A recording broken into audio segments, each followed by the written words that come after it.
Bonjour, bienvenue dans l'émission Coach Live. Nous allons vous analyser le match donc Porto contre Arsenal avec ici donc cette première action.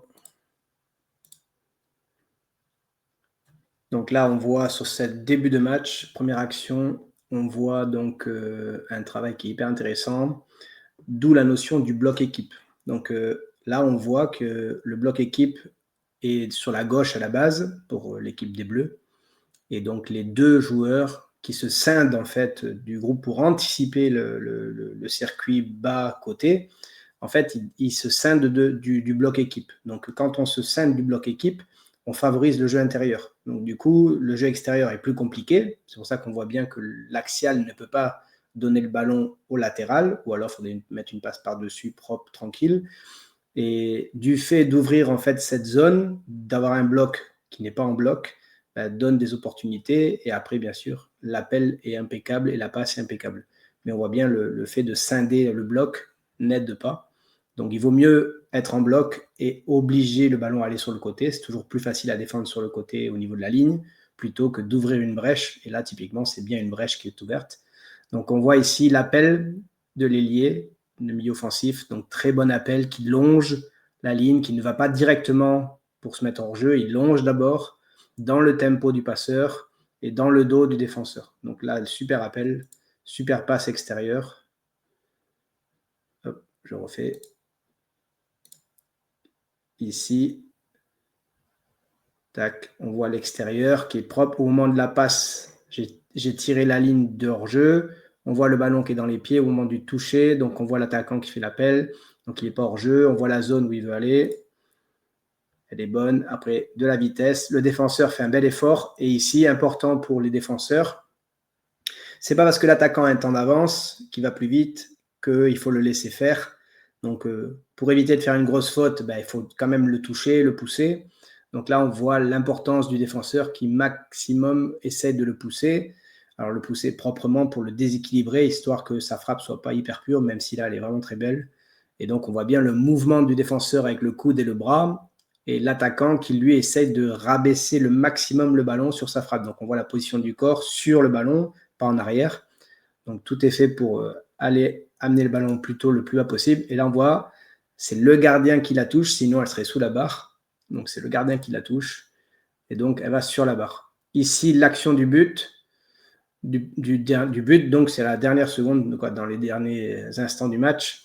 Donc là, je voulais surtout montrer, parce qu'on dit le passeur top et le buteur top, mais moi, je montrais surtout le joueur qui est important dans cette action. Donc, c'est l'attaquant qui va faire le calage, qui va demander le calage, et surtout l'erreur défensive, de ne pas se passer le joueur, parce que là, on va dire que l'attaquant qui va caler, il est ici, il est avec l'axial gauche, et là, typiquement, l'axial gauche doit passer l'attaquant à l'axial droit. Donc, on voit bien qu'au départ, il est un peu bas, ici. Donc, l'axial gauche et l'axial droit, on voit bien l'alignement qui n'est pas bon. Et à partir du moment où l'attaquant bascule sur le joueur, donc ici, côté donc droit, le défenseur axial doit le passer à l'autre joueur.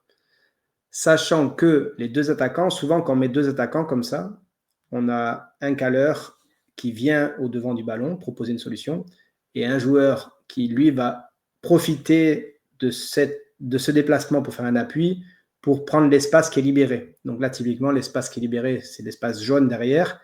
Pour moi, le latéral doit rentrer aussi, à partir du moment où il y a le joueur qui fait le débordement à l'intérieur de l'autre côté, le latéral doit plus rentrer. Donc là, il y a vraiment un problème de défense, d'alignement, couverture, oublier la zone opposée et surtout communication pour passer le joueur. Donc là, on voit les différentes erreurs. Donc, défenseur trop bas, communication pour passer l'attaquant à l'autre défenseur et du coup, le latéral qui devrait couvrir. Donc, c'est plusieurs erreurs à la fois.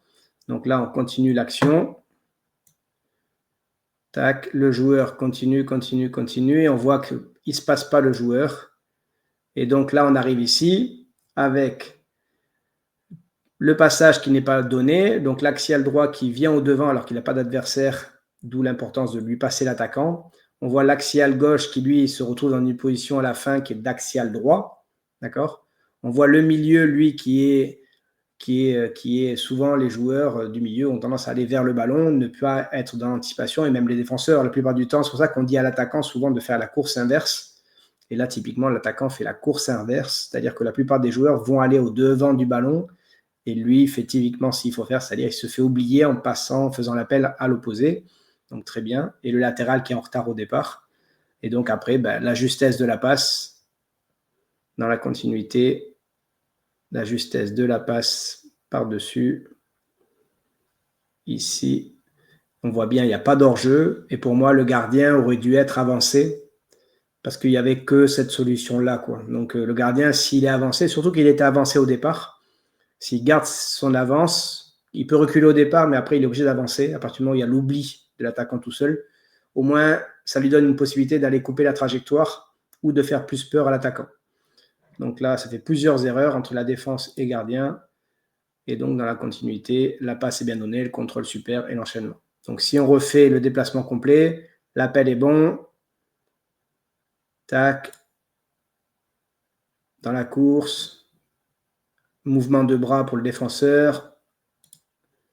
Tac. Gardien qui le touche.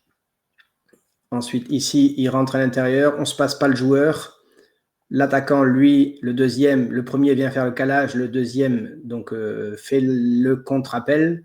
Et donc, du coup, grâce au calage, en fait, il amène 3 joueurs ou 3 fautifs. Et il y a une erreur du latéral opposé. Regardez le gardien, il est assez haut là. Et en fait, il va reculer. Il aurait mieux fait presque de rester. Parce qu'il revient à la même position, en fait, de départ. Donc voilà, c'est plein de petits détails. C'est les buts, c'est souvent lié à des détails. Mais là, typiquement, c'est des buts qui coûtent cher. On verra le match retour. En tous les cas, abonnez-vous à la chaîne, cliquez, s'abonner et partagez. Merci encore.